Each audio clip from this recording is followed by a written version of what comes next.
permits. So they were not here last time, so this time I've asked them to come, and Steve's here from the Department of Natural Resources. I would also note that there's a permit hearing next Monday here. What time?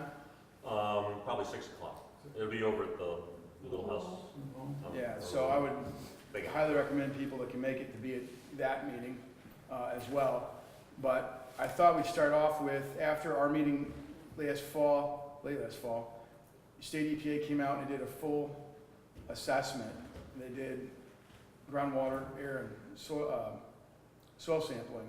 And I thought we could start maybe with that. Liz, you want to introduce your team first? Sure. This is Liz from state EPA, and she's here today. Hello, everyone. With me today, Bill Busher from our groundwater section. Todd Bennett from our Champaign field office. He's a Bureau of Air Inspector. Jeff Holstein with our Champaign field office. He's a Bureau of Water Inspector. Chris Presnall from our Division of Legal Counsel is here as well. So, Chris, kind of turn it over to you and Bill for now. And why don't you give an update on the lawsuit, where it's at? Yeah, I think when we were here last time in October, we had mentioned that the Illinois EPA had referred some violations over to the Attorney General's office.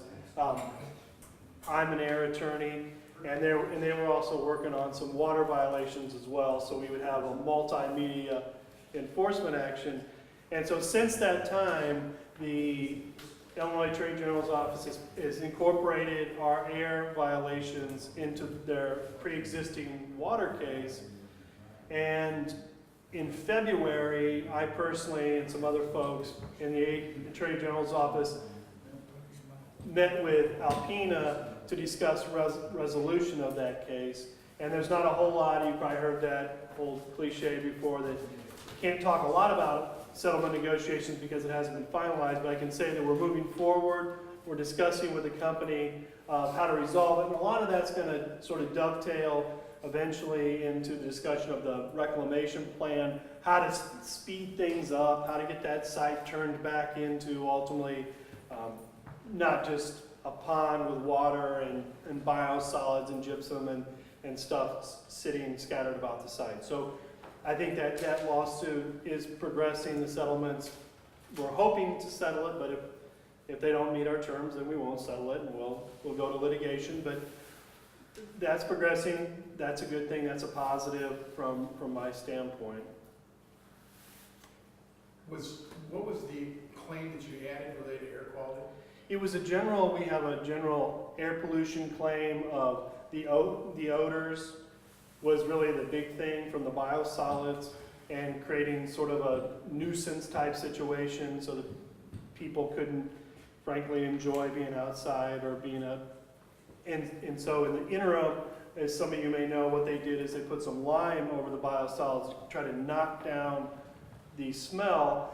And eventually what the plan is to incorporate those biosolids into the final cover, mix it with soil or whatever they need to do to grow vegetation to sort of reclaim the whole site and eliminate the ponds. Okay, who's going to tell us about what the sampling was that was done after our last hearing?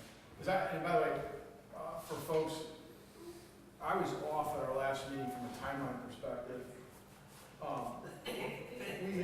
When we got our first complaint from folks here, the lawsuit was filed within about 3 months of the first complaint that our office received. And so I was off by more than a year on the last one. I just was looking at the number, processing it wrong in my head. But we got our complaint from folks here. Within 3 months, they had filed their complaint, and that was when the biosolids were coming in from UC Sanitary, which is stopped, correct? Yes. Okay. They're not permitted for that now, correct? They are permitted They have stopped. but they agreed to stop voluntarily at the urging of the Illinois EPA. You're aware, we said stop, they said fine, we'll stop. Very good. And then we had our meeting, and the department said that they would do a round of sampling here after that meeting. So what were those results, and who's going to talk about that? Well, I think really when you're talking about sampling, there's a whole myriad of sampling, and I know that there's been some sampling that the Illinois EPA conducts, but unfortunately that's somewhat limited on the discharge sampling to when they're actually discharging which is not very often. So we don't have a lot of those results. Now, we do have some discharge sampling results of the outfall, and that's been in compliance. And then there are also the monitoring well. There's one groundwater monitoring well. And if we want to get into more detail, that's something that Bill can address. He's the groundwater guy. We brought him specifically because we knew that there was concerns about groundwater. I know that the last time we were here, there was a lot of concerns raised about people's wells, drinking water wells, or wells that they had on their property, and that was a potential concern. And I know that there was a lot of talk about sampling of those wells, which we personally don't do, but I know also Scott can talk about it's not really a program, but if people are concerned about that. So there's a lot of different sampling going on. There hasn't necessarily been any air sampling because there wouldn't be anything that we could think of per se to sample, not like volatiles or anything going off of it like you might see at a landfill or at a chemical plant.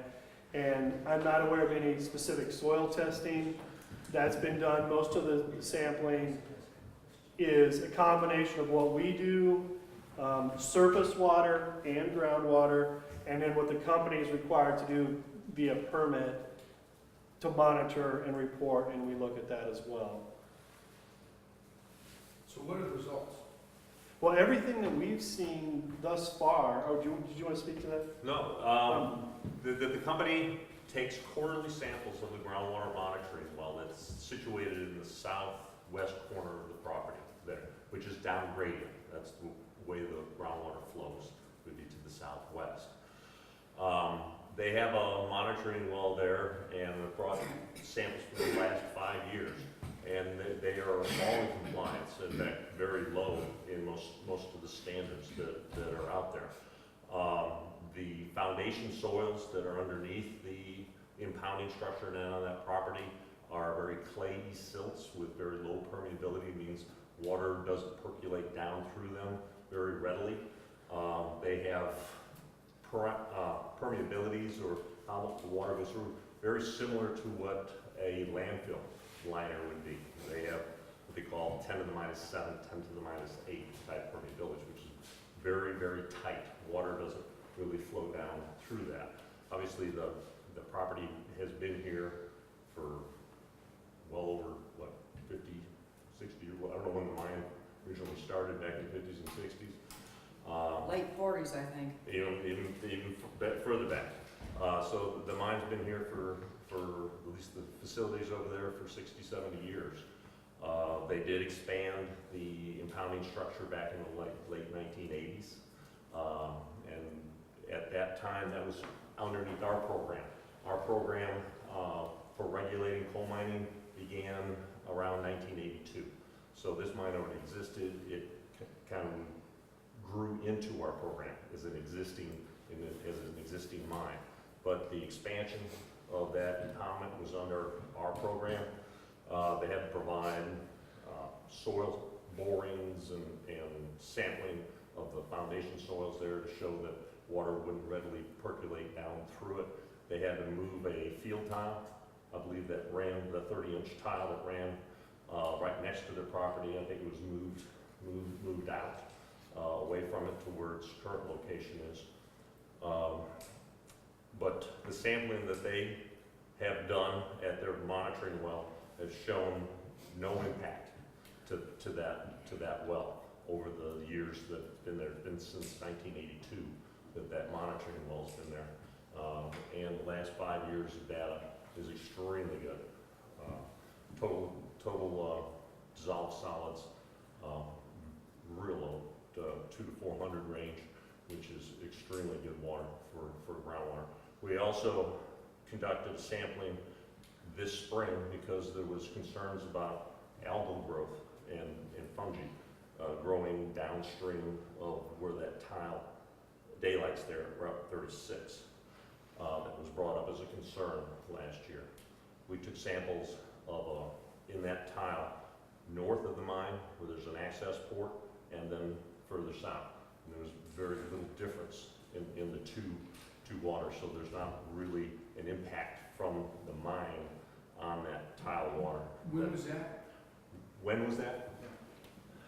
I think we did it early this spring. I see exactly the dates that sampling was done.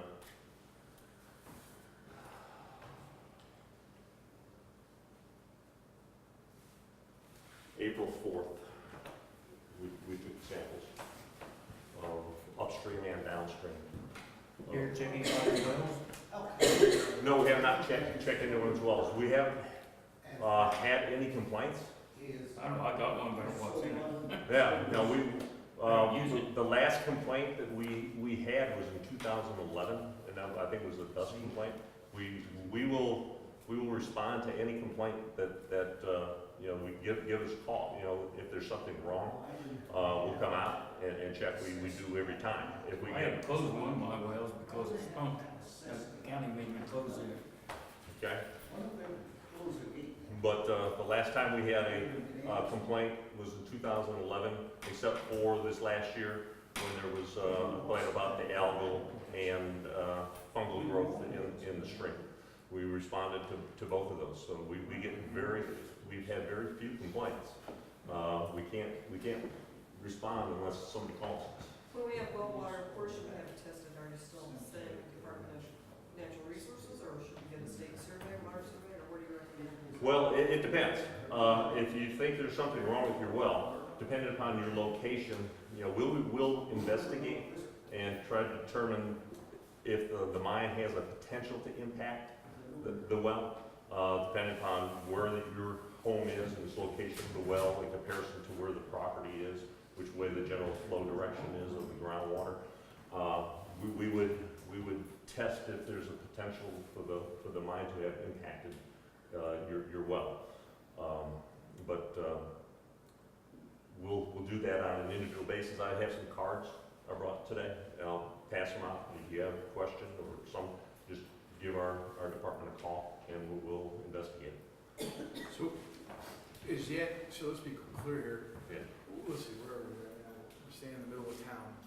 Do you have a flow map of what the underwater flow grading is, of how this all works? Well, generally, groundwater flow that's unconfined, that means the stuff that will seep down, will mirror, the flow direction will mirror topography.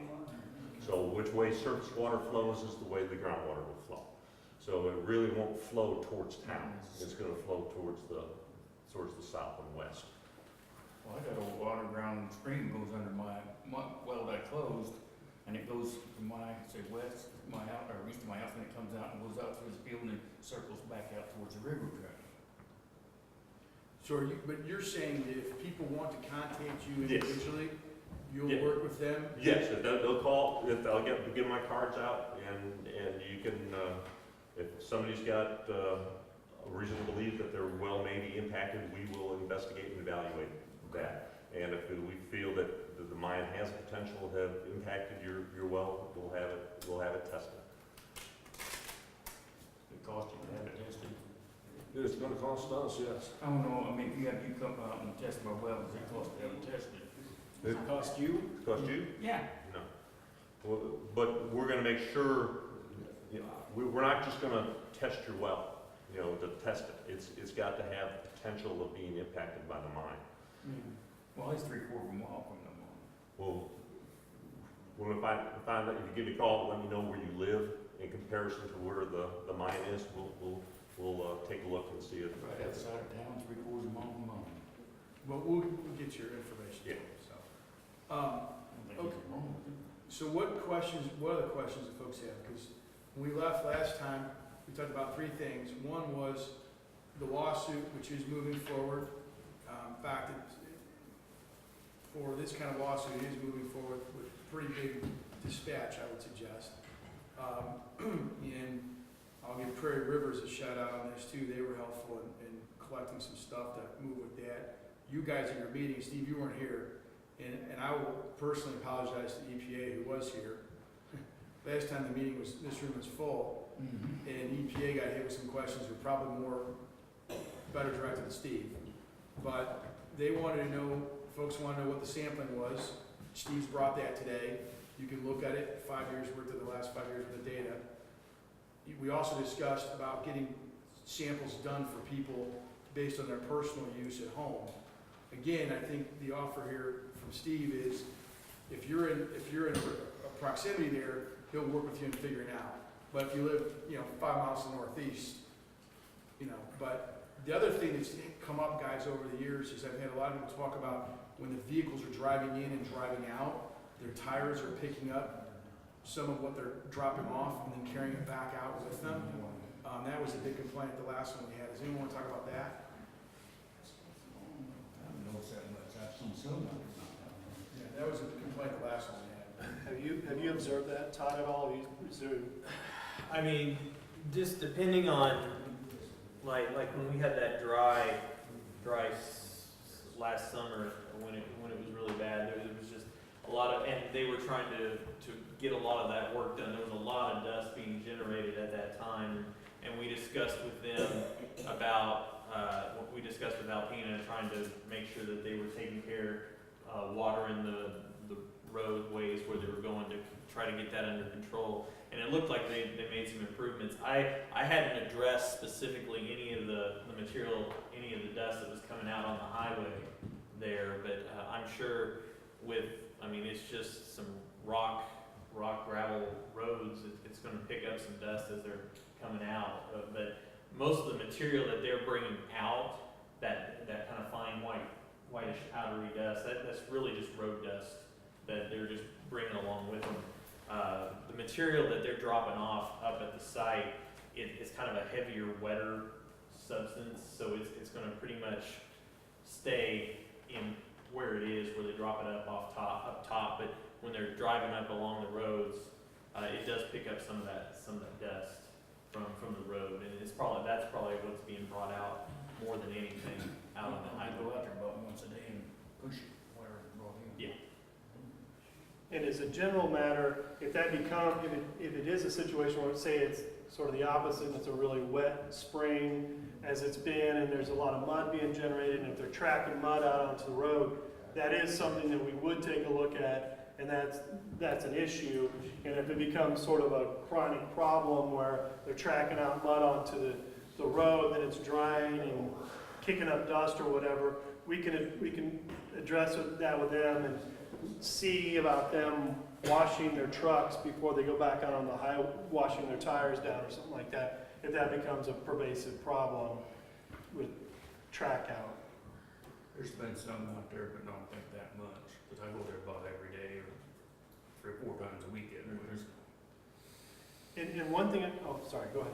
I was just gonna be curious to say, after the settlement is over and they possibly their fines are gone, then will that suspension for the dumping of trucks cease and they can dump again? Well, what's currently happening right now is they're still allowed to, and they still are accepting gypsum and ash. But they voluntarily, and if you're talking about the biosolids, the answer to the question is no. I mean, we have no intention of letting them bring on that particular I suppose in theory if it was a usable biosolid, but I don't think that's, they'd have to get a permit, and all that for that, but no, the answer is no. Even after the settlement, it would be a temporary suspension. We're seeking no more.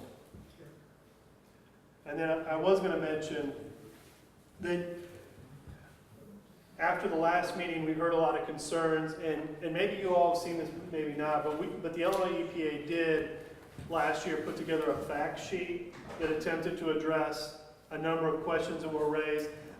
Maybe y'all didn't pop on the internet, maybe you don't have the internet, maybe it's a pain to get on here, but I'll put these fact sheets up here, and it hopefully addressed a lot of the questions that were asked last time.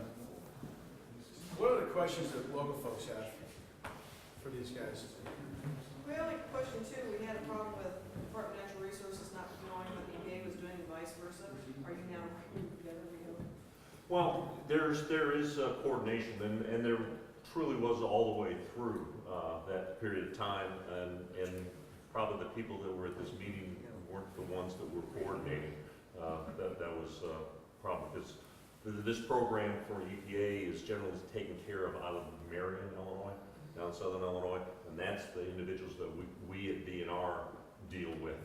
And at least for the surface things, the materials that were brought on site and what was approved to come in and aid in reclamation of the property. Groundwater issues, we definitely deal with EPA's groundwater group on a very robust manner. Yes, we do have coordination, but it's probably, I don't know who was here last time for EPA. They may not have been familiar with what the coordination was between.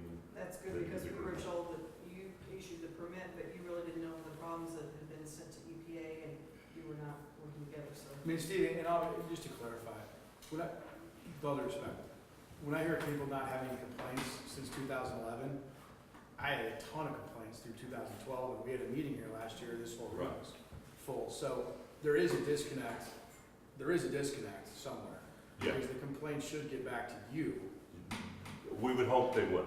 But, And again, with respect to my EPA friends who drove all the way here, we are counting on you guys to get him the information, because he is still issuing permits, and he's only as good as the information he has in front of him. So before we leave, I want to make sure that what Martha just said is what happens, that he gets the data that you guys have. Is that okay? What other questions do people have? Anything? Let me say just two quick things. Timeline, obviously if you go to litigation, it's gonna take longer, but what is your thought as far as timeline for this lawsuit? I tend to be an optimistic person in general, and I would hope that, I don't know, I'd hope we would come to some resolution. Actually, it's really hard for me to say. I was gonna say, you know how lawsuits go, and you kind of made mention of that. I was gonna say within a year, which may sound like a long time to some people, may sound like a short time to some people. I would hope that it would happen a heck of a lot faster than that, but it is gonna come down. I definitely think that Alpena's shown a willingness to resolve it, so that makes me optimistic. That's why I say that. And I know that the state of Illinois wants to resolve it as quickly as possible. Are they locally cooperating? Because one of the big concerns I had, I mean, we got contacted in this, and we got involved, and you guys sent us, you sent the process out for the suit, and they refused to accept it, which, again, I don't know who your process server was, because you don't give them the option of accepting it. You just throw it at them and say, Yeah. you've been served, but neither here nor there. Are they now being cooperative? Well, yeah, I think suffice to say, between the IEPA and the Attorney General's office, we've got their attention, and at that time, they didn't have local counsel. I think, now they've got an attorney that we're dealing with in Springfield, and that's been helpful. I think that's gonna help move things. Steve, what's the timeline before this is done? Total reclamation, everything's done, all the ponds are filled in. well, there is no required timeline, but they are making progress. That's the direction. They've been in what we call temporary cessation, and that's for mining coal. They do have a marketable product on site, which is basically leftover or thrown out coal from years gone by. Very fine coal that wasn't marketable back in the 50s and the 40s. They have a pond of that fine coal that's on property. But the problem is there's very few places that can utilize that. ADM, Decatur, can, but seems reluctant to take any fine coal in large quantities. They're trying to market this material to a utility down in the Marion, Illinois area. And they're hopeful that this year, this summer, that they're going to be able to move that product. And once that's gone, then they'll be able to reclaim the rest of the property. I have brought a couple of photos. One, just to show the differences through time. This one here on the left is what the property looked like in 2005. On your left. Yeah, this left. I'm sorry, that left, that right. Good. Yeah, the black and white photo is from 2005. And you can see this is the slurry pond up on top of the structure. And this was a refuse pile, coarse refuse pile off on the east side. And this photo is from 2012, early last summer. You can see that they have filled in a large portion of the pond up on top with the bed ash and synthetic gypsum. This photo was taken very early in last summer. They have reclaimed this area up here. It's completely done, covered with soil and vegetated. Another area over here and down in this corner too. So they are making progress for final reclamation on portions of it up there. You see what was a gob pile over there. This has now been reclaimed. That's been done. This is where the carbon is at that they're trying to market. And once they make a decision, I think this year, they're either gonna sell the carbon, be able to market it, or they're gonna reclaim this whole area down there. So they're moving in that direction of reclamation. As soon as this is filled in with the bed ash and gypsum, then they'll be covering that. You can see that they have made pretty good progress in filling in the pond that's up there to be able to get it in a position to where they can cover it with soil and have water shed off the structure when it gets done, so it doesn't soak in. So they need kind of a crowning effect up on top so that the water will shed off. Weren't we told at the last meeting that ADM was bringing their ash here, and we were accepting that? Yes, ADM's bed ash is coming here. So why can't we force them to take some of that coal that they could use? Why do we accept their stuff and not, they don't? Well, that's a business decision from the company, and we're just regulators. We don't force I know. them to do Why how they should do the we business. accept their trashy material if they are? Well, this is coal combustion byproduct, which is approved to be utilized in reclamation of mine sites. This is not a hazardous material. This is stuff. This bed ash goes out on farmers' fields in the fall for lime. Yeah, huh? We're farmers. Yeah. So it's this even the gypsum too is out on fields too. So this isn't material that's hazardous that you're trying to dump here. This is aiding in trying to fill this up because this mine basically closed early and this pond didn't get filled up with coal waste. And they need to fill it up with something so that they can reclaim, finish it off. Why couldn't they fill it in? Why? Why couldn't they fill it back in like they dug it out? Well, it's got materials in it, the very fine materials. They need something on top of it to. Yeah, they could push the sides in. Well, they need more than more material than just what the sides will provide. Is that a county street or road up there on by your pond? I think it's the railway. This is I believe the railway. That's the Partenheimer house, right? Part- Yeah, part-timer's house. Yeah, Partenheimer's house is up here, and so yeah, that's the. The railway. That's a, This is Route 36 down here on the bottom. because And there is a county highway just on the right edge, or county or township, or on the right edge of the property. This is the access road that the trucks come in. They'll come in down this is a graveled access road.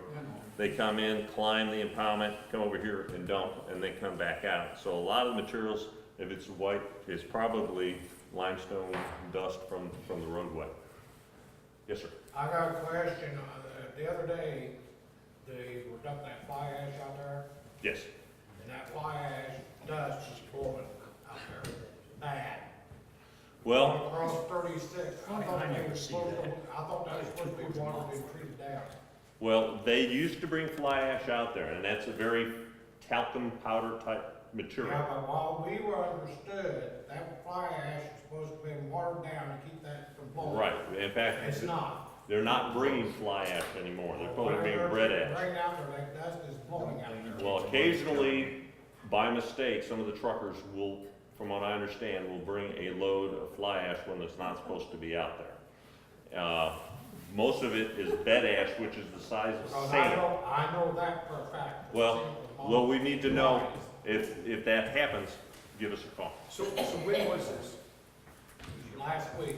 I saw it too, Chapin. As a matter of fact, it was on the west side, Correct. and I thought they were burning off. Yes. It just looked like smoke going up in the sky. It was that bad.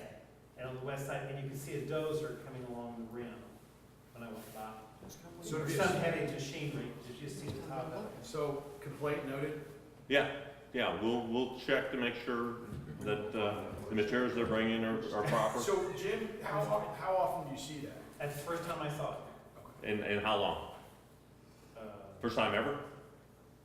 No, I've seen stuff about last year, but that's the first time ever. And So I when did just they thought- stop accepting fly ash, Dave? They stopped, I believe, at least a year ago, if not more. No, it's been more. I think it was '07 when the original fly ash dust problems. I think Mr. But Barton. you guys have had dust problems since '07. Yeah, but the fly ash was the initial problem, and so that was, they stopped the fly ash delivery in the '07 timeframe.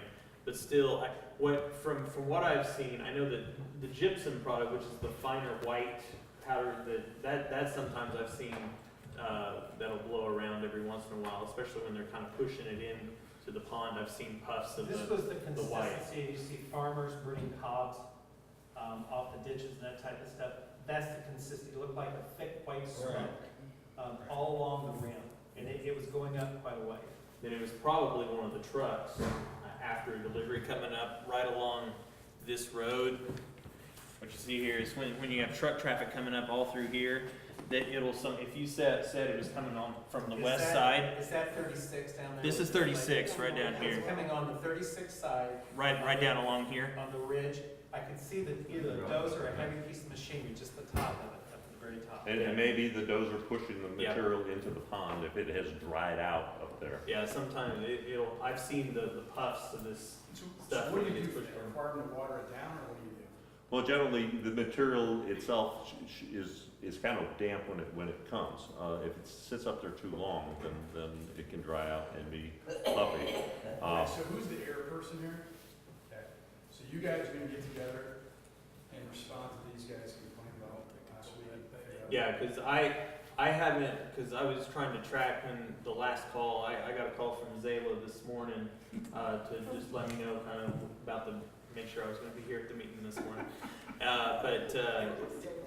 Yeah, that was the first call that I'd received in quite some time about any odor or dust. So yeah, if there's dust, just give me a call and let me know, and then we can coordinate. And we'll impress upon the company. to And make- again, guys, this guy needs to know what EPA is doing. Yeah. I got just a couple more things I want to do to follow up here. With the litigation, I mean, I think these folks are adamant about no more smells. Yeah. And that was, I mean, I drove it, I came out here, when I got my first phone call from Zayla, I came out here on a rainy day in the fall, and it was, I mean, I started smelling it east to Newman, almost at 49 even, not quite, but all the way over here and all the way down to 30%. But the other thing is,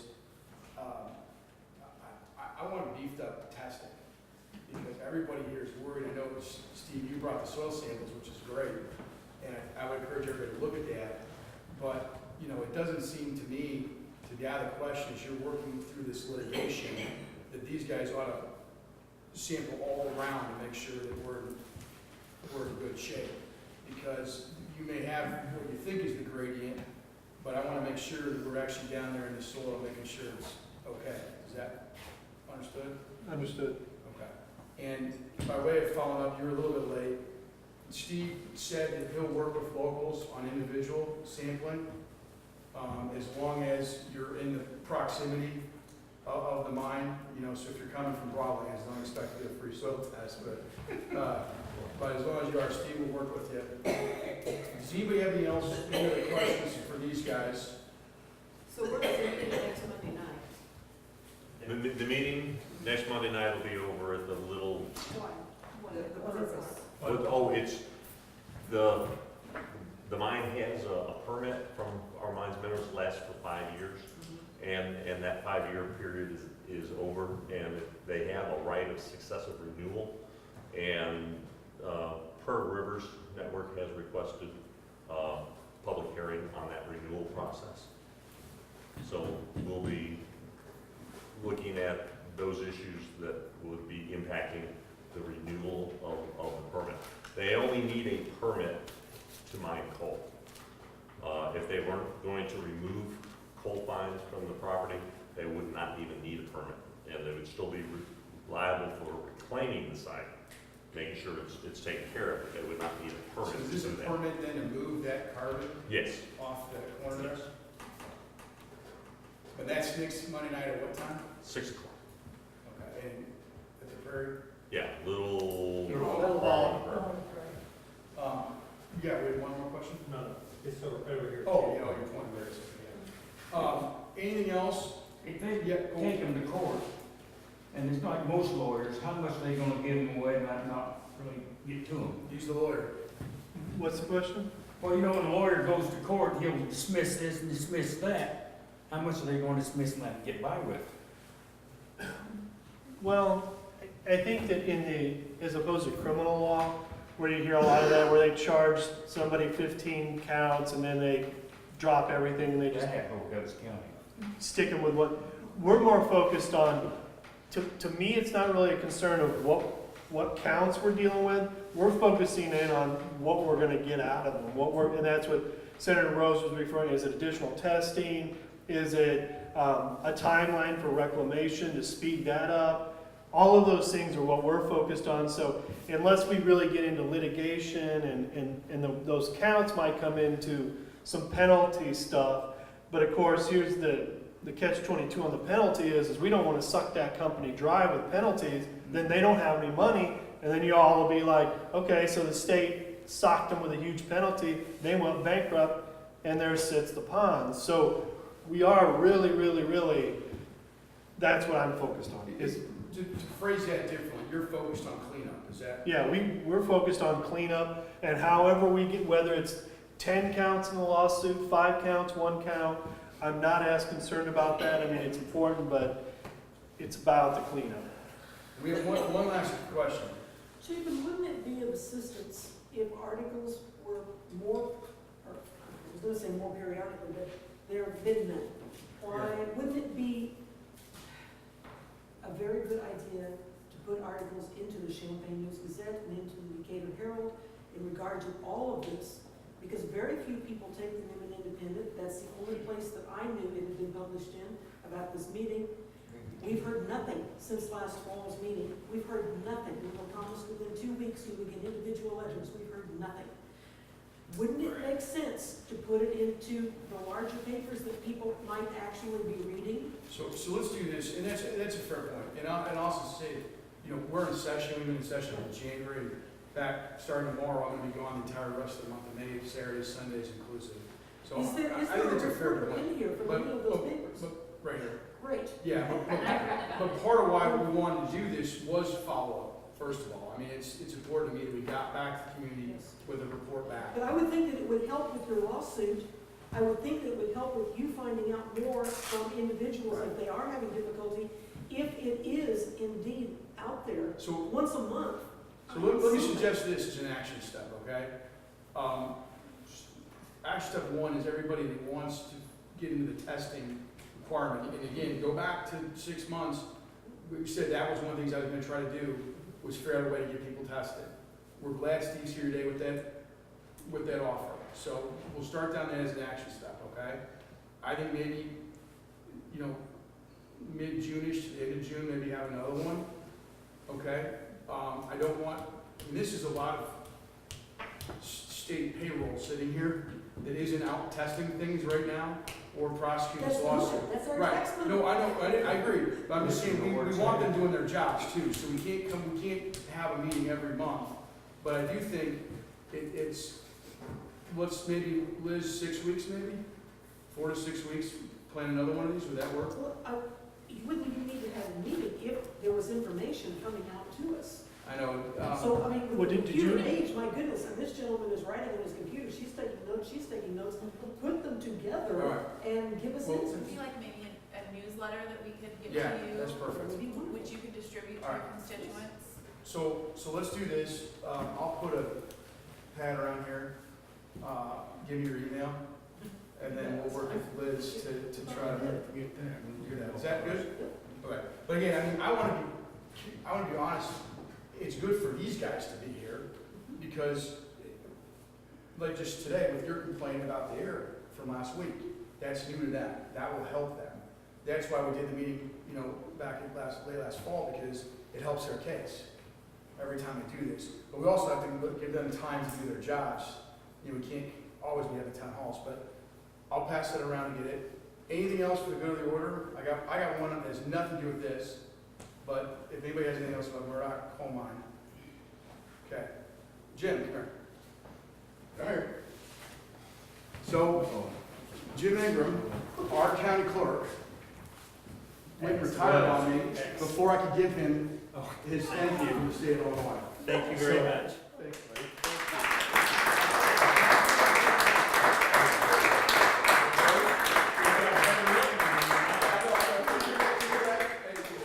Usually get a better looking one now. That's right. Hey, thanks everybody. Appreciate it very much. If you want the email list, just stop over here and sign up, okay? Don't forget, we've got news, a fact sheet on the site up here, which will bring you up to date. This information is available. I'll put them by the sign.